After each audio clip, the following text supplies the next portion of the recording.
Hello, I'm Dr. Robert Fennell with handandfootpain.com, and today I'm going to show you how to remove swelling in your hands. First of all, let's talk about some of the reasons you may be suffering with swelling in your hands. One of the most common factors is repetitive stress or trauma to the hands, or a prior injury to one of the hands. This can of course cause swelling.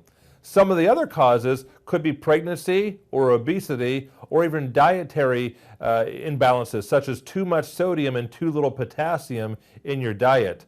Some of the more serious causes could be heart disease, kidney and liver disorders, or even hormonal imbalances.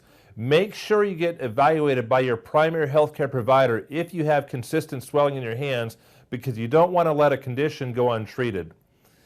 Now, if you want to reduce the swelling in your hands, let's talk about a few things you can do at home to cause that to happen. One of the most effective things you can do is elevate your hands above the heart level. If you get your hands over your heart level, that's going to cause a natural gravitational pull, so the swelling is going to flow from your hands up your limbs into your circulatory system. The second thing you can do is an ice bath.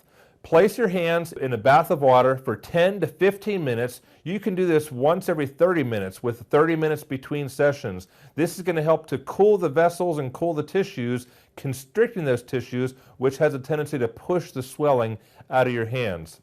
The next thing you can do is self-massage. You're going to start from the tips of your fingers and move the swelling up toward your heart. It's not a deep massage. You just want to get the circulation going in your hands. Never go from your wrist to your fingers, always from the tips of your fingers toward your wrist.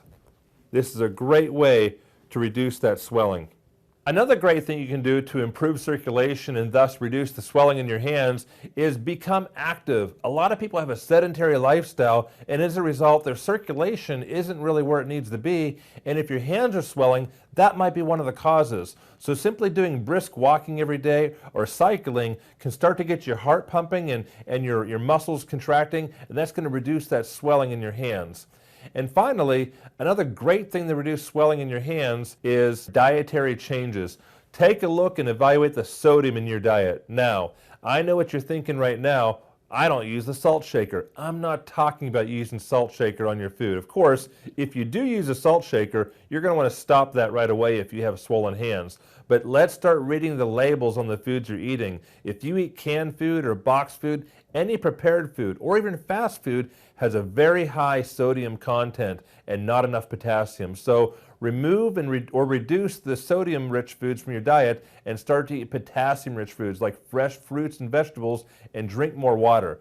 If you get 64 ounces of water in your body every day, that's enough to start flushing your body, and you'll see a reduction in that swelling over a period of time of making those changes. Again, my name is Dr. Robert Fennell with handandfootpain.com, and I want to thank you for watching this video today on how to remove swelling from your hands.